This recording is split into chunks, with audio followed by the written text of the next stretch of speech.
자, 제목을 따라해 보겠습니다. 홍수 다시 주신 복과 금령. 말씀에 은혜 받으시길 축복합니다. 여기 금령은 금하는 명령을 줄여서 가능하면 짧게 해보려고 하다 보니까 금령인데, 우리 국어사전에 찾으면 다 나와요. 금령. 틀린 말이 아닌데, 홍수 다시 주신 복과 금령, 복만 주신 게 아니고 금하는 명령도 주셨다, 이렇게 받아들이면 되겠습니다.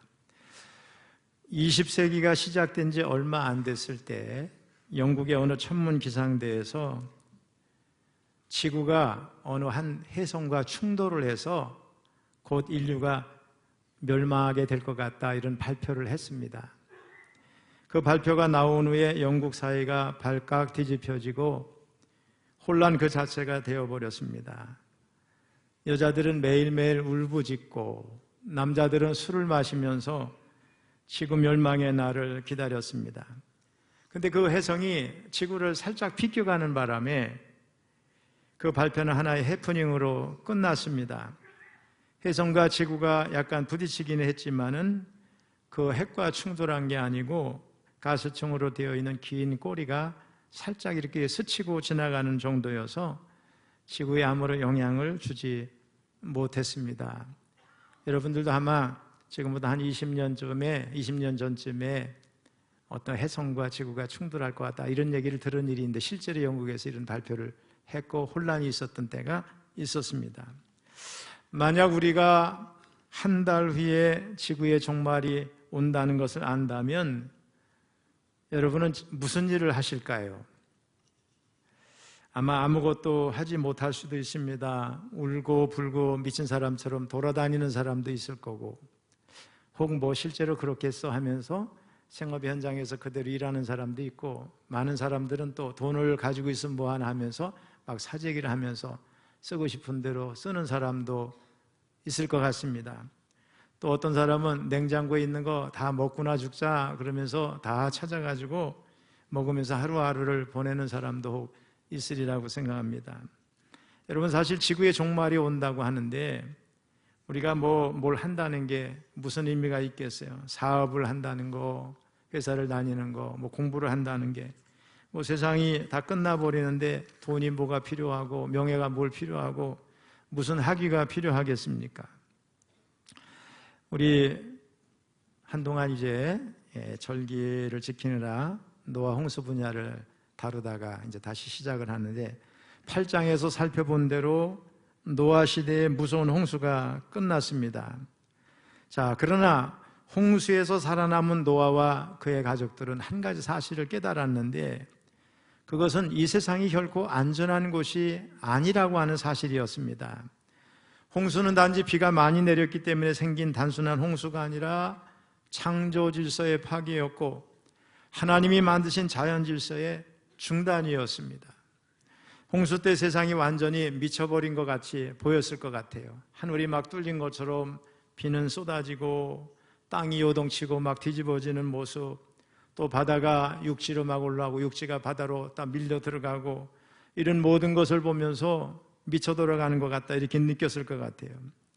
이런 것을 보면서 노아는 이 세상이 안전한 곳이 아니며 언제든지 또 그렇게 미친 것 같은 현상이 벌어질 수 있다, 이런 것을 깨달았습니다. 자연 법칙은 절대적인 것이 아니고 하나님의 명령에 따라서 언제든지 비정상적으로 이제 바뀔 수 있다는 사실을 깨달은 겁니다. 그런데 여러분, 하나님은 노아가 제단을 쌓고 번제를 드렸을 때 그 향기를 흠양하시고 여전히 두려움에서 벗어나지 못했을 노아 일가를 바라보시면서 다시는 전과 같은 방법으로 모든 생물을 멸하지 않겠다 다짐하세요. 우리 성경 말씀 그대로 믿는다면 앞으로 세상은 물로 심판받는 일은 없을 겁니다.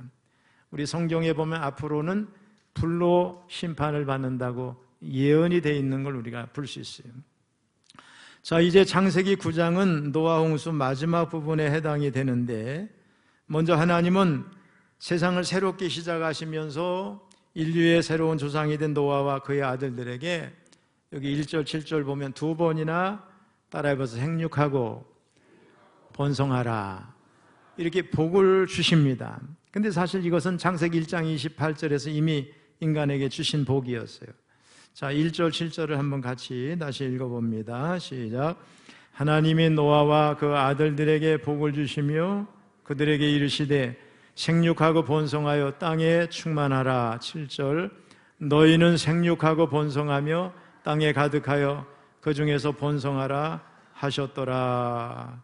아멘. 여기서 생육하고 번성하라는 이 복은 하나님이 주신 복이지만은 하나님의 명령입니다. 그래서 이 명령에 순종하면 말로 다 할 수 없는 큰 복을 누리게 되지만은 이 명령에 불순종하면 오히려 재앙이 따릅니다. 안타깝게도 우리나라는 지금까지 하나님이 주신 이 명령에 순종하기보다는 오히려 그 반대의 길로 달려왔다고 볼 수 있고, 그래서 이제는 재앙의 단계로 진입한 것이 아닌가 그런 생각을 해봅니다.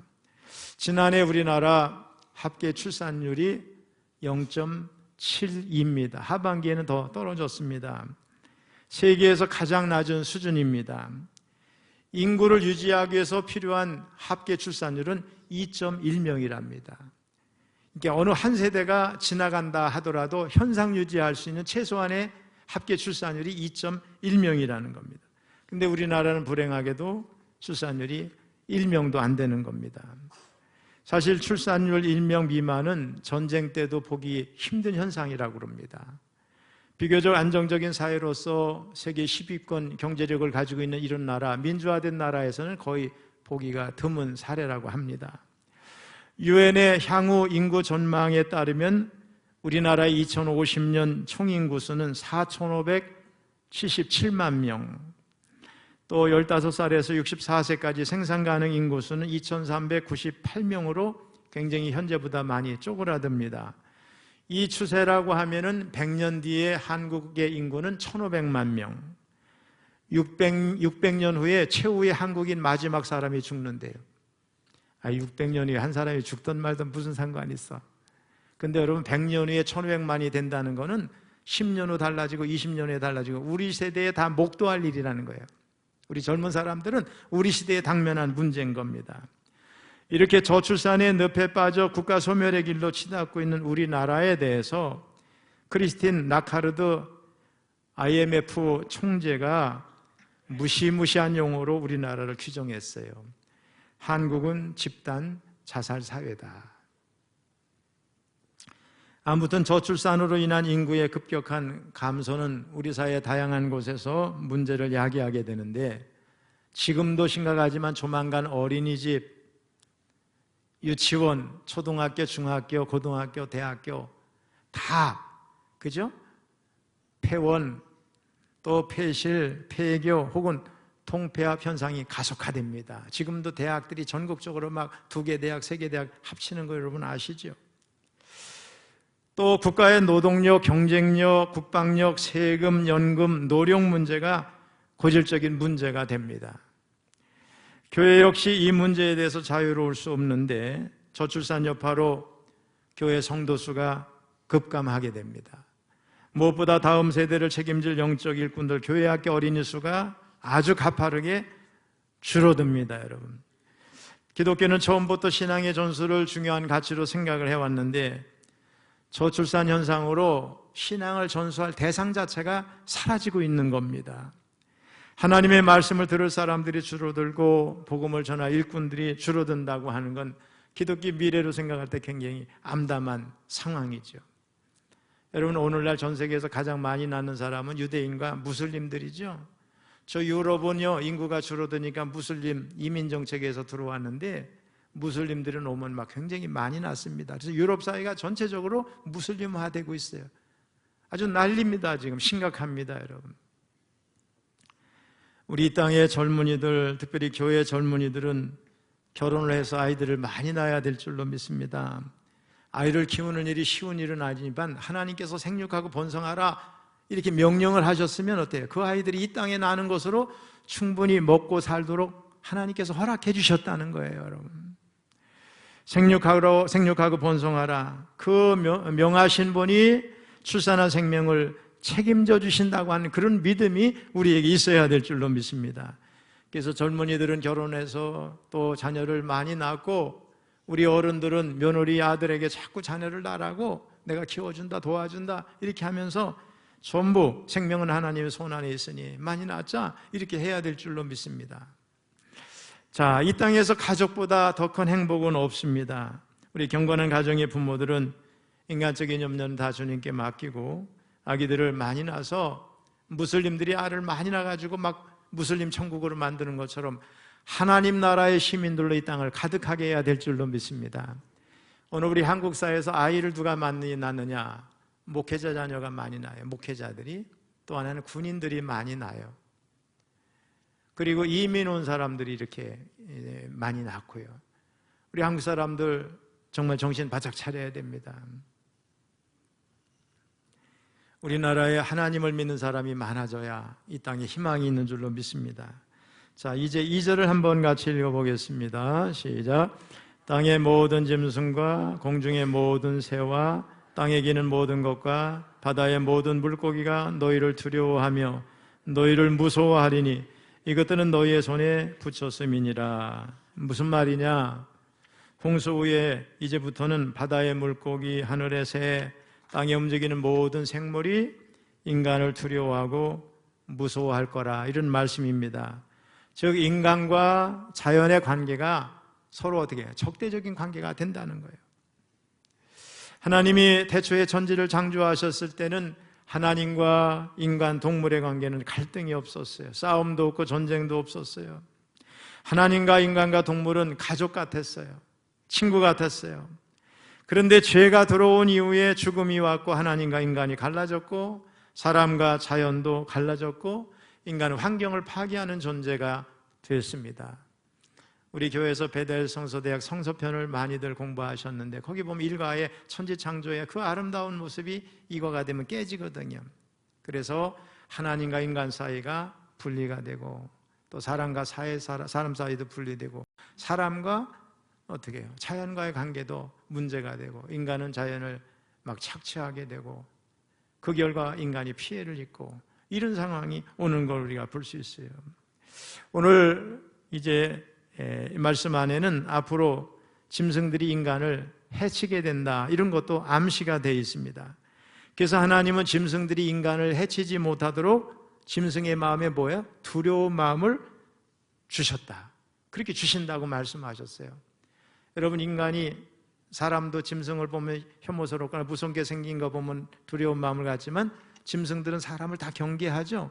하나님이 그 마음을 그 마음속에 짐승들 마음에 넣어주셨다는 거예요. 이런 걸 보면 이건 일단 인간을 보호하려는 하나님의 복이죠. 근데 완전한 복이 아니에요. 이미 깨어진 복이에요. 불완전한 복이에요. 왜? 태초에는 그렇지 않았거든요. 친구 같았고 가족 같았는데 이렇게 된 거예요. 나름대로 하나님 인간을 보호하시기 위해서 그런 악한 짐승에게 사람을 두려워하는 마음을 주셨다는 건 감사하지만 사실은 불완전한 거라고 볼 수 있겠죠. 근데 이 완전한 복은 예수님이 다시 오실 때 완성됩니다. 그래서 노아의 복은 기다리는 복이고 언젠가 그런 날이 오는데 그날에 대해서 이사야 선지자가 오래전에 이미 예언을 했어요. 우리 이사야서 11장 6절로 8절 주님 오시기 700년 전에 이 말씀이 예언되어 있습니다. 자, 한번 읽어봅니다. 시작. 그때 이리가 어린 양과 함께 살며 표범이 어린 염소와 함께 누우며 송아지와 어린 사자와 살찐 짐승이 함께 있어 어린아이에게 끌리며 암소와 곰이 함께 먹으며 그것들의 새끼가 함께 엎드리며 사자가 소처럼 풀을 먹을 것이며 젖 먹는 아이가 독사의 구멍에서 장난하며 젖된 어린아이가 독사의 굴에 손을 넣을 것이라. 이 예언의 말씀은 이사야 시대에 이루어질 예언의 말씀이 아니고요, 주님께서 이 땅에 재림하실 때 인류의 구원의 역사를 완성하실 때 이루어질 모습에 대해서 깨어진 관계가 회복되는 예언을 하고 있습니다. 자, 3절 말씀은 하나님이 홍수 후에 인간에게 공식적으로 육식을 허용하는 말씀이에요. 우리 3절 읽어봅니다. 시작. 모든 산 동물은 너희의 먹을 것이 될지라 채소같이 내가 이것을 다 너희에게 주노라. 자, 여기서 생기는 질문은 인간이 6식을 했을까? 어떤 사람은 홍수 전에도 이미 육식을 하도록 허용됐을 거라고 주장을 하고, 어떤 사람은 홍수 후에 비로소 인간이 육식을 하게 됐다 이렇게 보는 사람들이 있습니다. 근데 분명한 사실은 뭐냐? 하나님이 공식적으로 육식을 허용한다고 하는 말씀은 오늘 본문 3절에 처음으로 등장한다는 거예요. 아무튼 홍수 후 인간은 채식에서 잡식으로 변했습니다. 홍수로 인해서 먹을거리가 빈약해진 인간을 위해서 하나님은 식물뿐만 아니라 짐승까지도 음식으로 먹을 수 있게 하셨어요. 자, 여러분, 고기를 먹는다고 하는 거, 그래서 이거는 합당한 거예요. 정당한 거죠. 채식만 주장하는 거는 성경적이지 않다는 걸 우리가 알 수 있어요.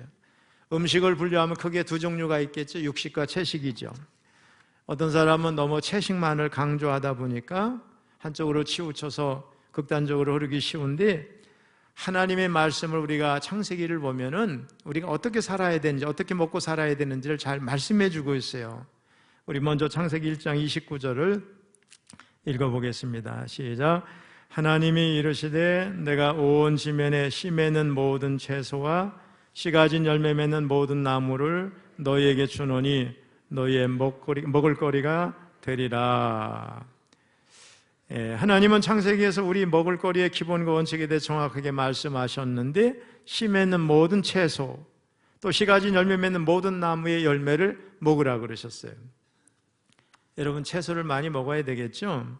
채소는 우리 땅에 있는 영양소를 뿌리나 열매나 또 잎에 저장하고 있는 식물을 말하는데, 이게 초식동물이 먹어서 또 우리가 초식동물을 먹으니까 인간에게 또 결국은 이제 그 영양소가 들어오기도 하고, 또 초식동물을 잡아먹는 육식동물을 또 인간이 섭취하니까 어떻게 해요? 또 그렇게 인간에게 그 영양소가 들어오기도 하겠죠. 자, 그 다음에 본문 3절을 다시 한번 읽어봅니다. 시작. 모든 산 동물은 너희의 먹을 것이 될지라 채소같이 내가 이것을 다 너희에게 주노라. 이 말씀을 보면 하나님은 홍수 후에 땅의 모든 짐승, 공중의 모든 새, 땅에 기는 모든 것, 바다의 물고기, 모든 살아있는 동물을 채소처럼 먹을 거리로 허용하셨어요. 이제 하나님이 채식과 육식을 같이 하도록 허용하신 겁니다. 자, 그런데 오늘날 사람들 가운데는 채식주의자도 있고 육식주의자도 있고 이게 치우친 사람이 많이 있는 걸 볼 수 있어요. 우리는 하나님이 인간에게 육식도 주시고 채식도 먹을 거리를 주셨다고 하는 걸 생각하면서 균형 있는 식사를 해야 될 줄로 믿습니다. 육류를 먹을 때도 가급적 채소, 초지에서 이제 풀을 잘 뜯어 먹은 건강한 육식을 먹는 게 좋겠고, 너무 많으면 안 되겠죠. 그것도 채소를 곁들여 먹는 게 필요하겠죠. 여러분, 채식에는 비타민C가 있어가지고 항산화 역할을 하잖아요. 또 식이섬유가 있어서 고기만을 많이 먹으면 이 음식이 체내에 이렇게 체류하는 시간이 많아지기 때문에 대장암이 많아진다고 그래요. 그러니까 우리가 육식을 많이 하면 몸도 또 산성체질로 바뀌고 그러는데, 항산화 물질이 많이 함유된 채식도 먹고 육식도 이렇게 골고루 잘 이렇게 섭취해야 될 줄로 믿습니다. 여러분 가운데 혹시 나는 절대 고기 안 먹어 이런 사람이 있는지 모르겠지만, 고기를 먹는 것도 잘못된 건 아니고 채식만 먹어도 잘못된 건 아니지만은 육식, 채식 균형적인 식사가 필요하다는 것은 우리 성경에서 우리에게 가르쳐 주고 있습니다. 또 4절로 6절을 보면은 하나님이 동물의 고기를 사람의 음식물로 주셨지만은 동물의 생명도 존중하라는 거예요. 더불어 사람의 생명의 소중함을 다시 한번 강조하시는데, 사람은 동물과 다르게 하나님의 형상대로 지음을 받았다는 거예요. 우리 한번 읽어봅니다. 시작. 그러나 고기를 그 생명되는 피째 먹지 말 것이니라. 내가 반드시 너희의 피 곧 너희의 생명의 피를 찾으리니 짐승이면 그 짐승에게서, 사람이나 사람의 형제면 그에게서 그의 생명을 찾으리라.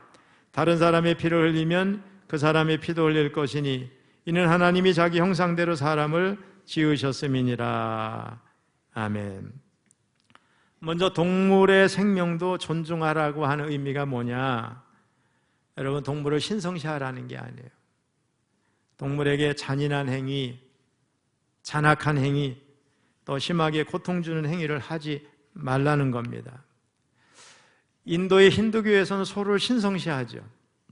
그래서 소를 죽이면 안 되는 것은 물론이고 멸시해서도 안 됩니다. 기차 건널목을 소가 지나가면 여러분 기차도 멈춰요. 차나 사람이 소의 통행을 방해하면 안 되기 때문에 그래요. 물론 그 나라에서 힌두교인들이 소고기를 먹는다는 건 상상도 못하는 일이죠.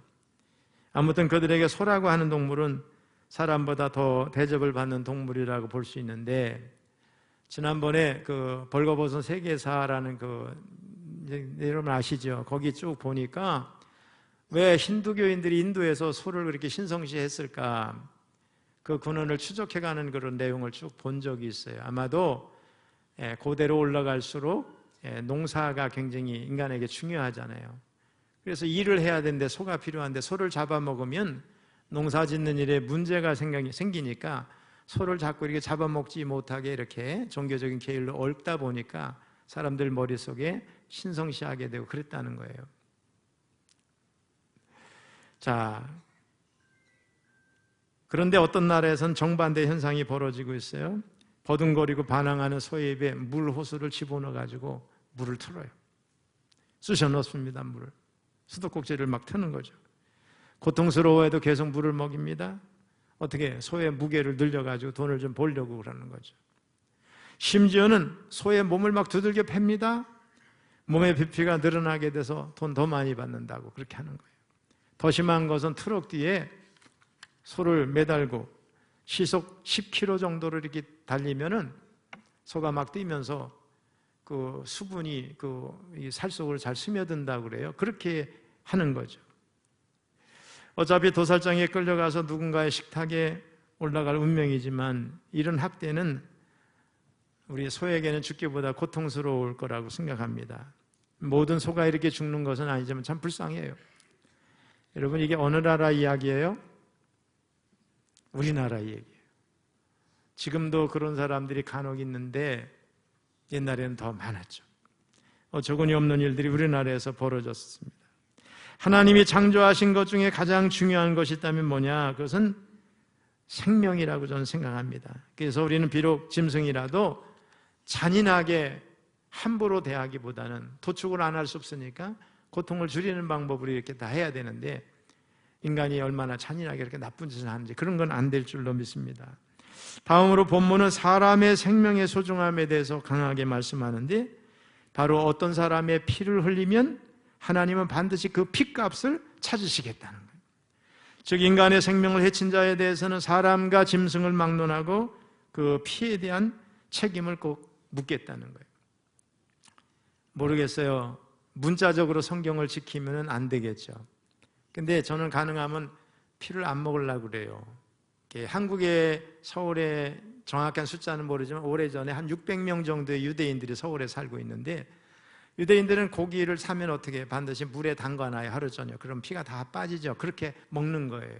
유대인이 굉장히 건강한 이유 중에 하나 그건데, 여러분 피는 어떻게 그 안에 독소가 많이 있잖아요.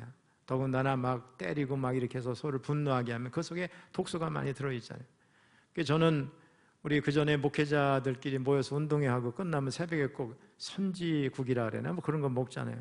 저는 말은 안 했지만 항상 그건 안 먹고 다른 식은 것을 시켜서 먹은 일이 있어요. 아니 별로 사람에게 도움이 될 것 같지는 않아요. 문자적으로 지키려고 해서가 아니라 그런 것 같아요. 여러분 사슴피 먹으면 건강할까요?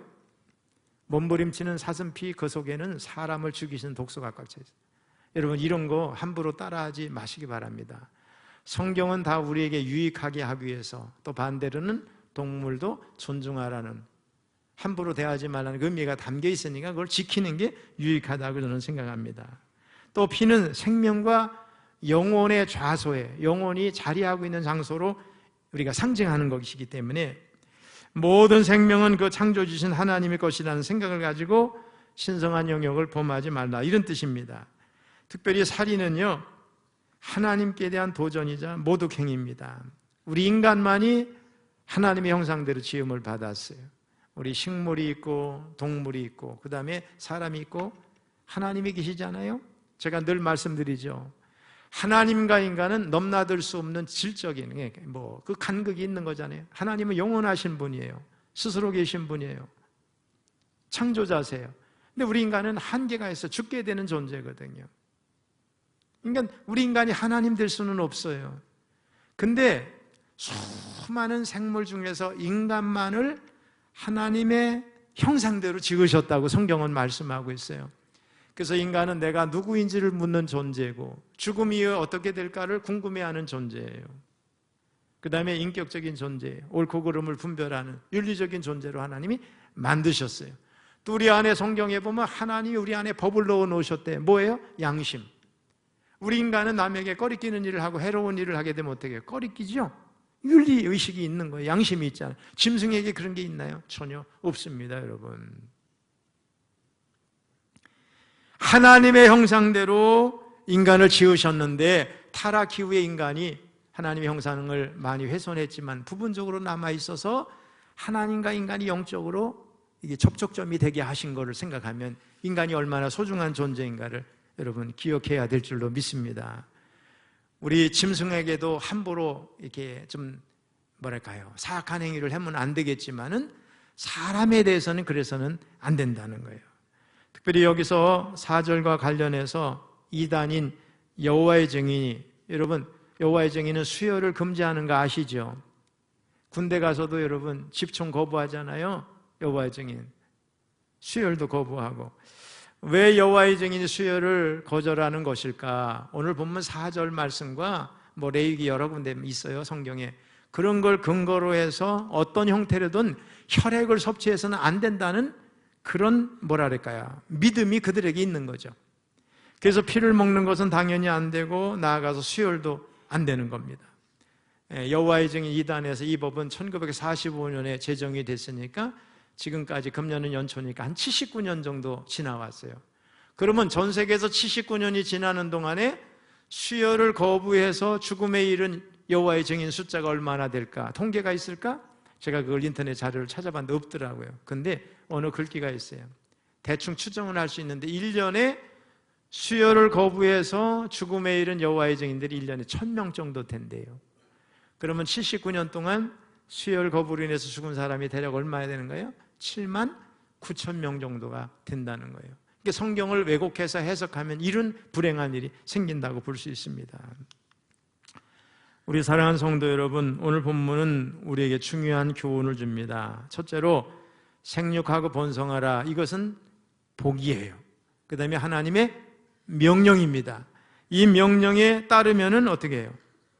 복이 되는 거예요. 그래서 우리 기독교인들은 출산 장려 운동을 열심히 벌여야 돼요. 제가 왜 전에 우리 한국에선 산하 제한 운동을 해가지고 공익방송으로 해가지고 우리가 성공을 했는데, 속된 말로 성공을 한 건데, 왜 그럼 출산 장려 운동을 공익방송으로 안 할까? 제가 집에서도 자꾸 그런 얘기를 하고 사람들한테 해요. 그러다가 답을 찾았어요. 알고 보니까 한국의 페미니스트, 이 사람들이, 여자들이 막 반대하는 거예요. 그런 거, 여성의 인권 운운을 하면서. 그러니까 정부가 그걸 못하고 있는 거예요. 여러분, 나라가 멸망할 판인데 정부가 의지를 가지고 해야 되는데 그걸 안 하고 있단 말이죠. 여러분. 정부는 출산 장려 운동을 하고 교회가 앞장서야 되고요. 우리 믿음의 청년들, 우리 교회 어르신들은 며느리에게 자녀 많이 낳으라고 얘기를 해야 되고, 젊은이들은 결혼해가지고 막 이스라엘 사람들처럼 8명, 9명 막 이렇게 낳아야 돼요. 이 나라가 망해가는 거예요. 두 번째로 육식의 허용은 생명에 대한 책임감도 동반한다고 하는 거, 말씀드린 그대로예요. 짐승이든 사람이든 함부로 피를 흘리게 해서는 안 된다는 거예요.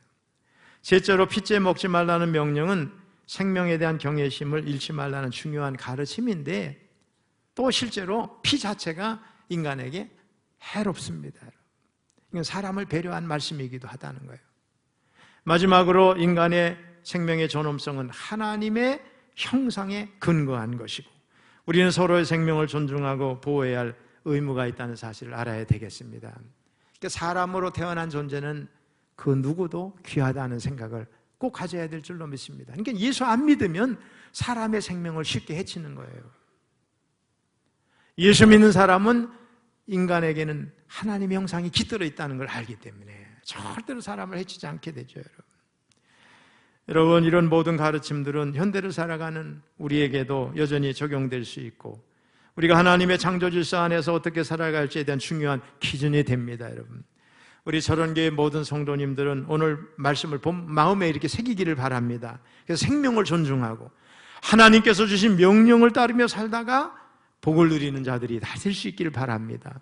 우리 한국교회가 출산장려운동을 해야 되는데 CTS가 그걸 앞장서고 있어요. 근데 개체교회까지 파급이 되지 못해요. 제가 그래서 어디 설교 가가지고 출산이 애국입니다 이렇게 하면 막 웃어요. 학생들도 없고 어른들도 없고 막 그래요. 그런데 그 뜻을 설명하면 금방 웃음기가 사라지는 걸 볼 수가 있어요. 우리 철원교회가 출산장려운동하고 이 나라를 위해서 기도하고 생명을 존중하고 그 다음에 편식하지 말고 육식, 그 다음에 채식, 골고루 균형 잡힌 식사를 했으면 좋겠고 사람은 어떤 경우에도 해치면 안 된다는 믿음, 여러분 이걸 꼭 가지시기를 주님의 이름으로 축원합니다.